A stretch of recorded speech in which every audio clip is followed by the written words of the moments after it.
On a break from the talks in Moscow, the US Secretary of State went window shopping. Just a few minutes looking at Christmas decorations. And several hours later, it appeared some festive goodwill had influenced the negotiations. We see Syria fundamentally very similarly. We want the same outcomes. We see the same dangers.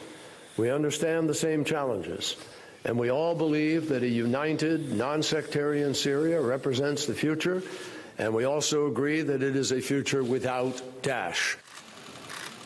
The importance of what's taken place at these talks was underlined by the fact that the US Secretary of State met the Russian president. The two sides have a few differences to iron out, but now it looks like they're ready to move to the next stage. We agreed to continue the work that is at the final stage, listing terrorist organizations and providing assistance to the UN, informing the opposition delegation that should be representative and ready for negotiations with the Syrian government. This is partly what their differences are about. The aftermath of what activists say is a Russian airstrike on a rebel-held village in northern Syria. The US says Moscow is targeting moderate opposition fighters more than Daesh, and they can't agree on whether Bashar al-Assad should have to step down.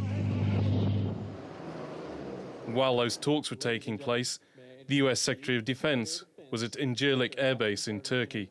The American military is using it to launch airstrikes against Daesh, and the US wants other countries to increase their contributions.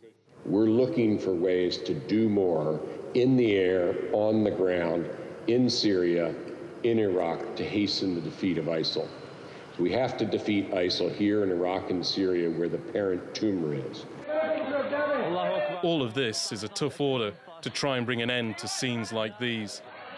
World powers have a timetable for how to bring an end to the war, and they're hoping that will begin with talks between the government and opposition in January.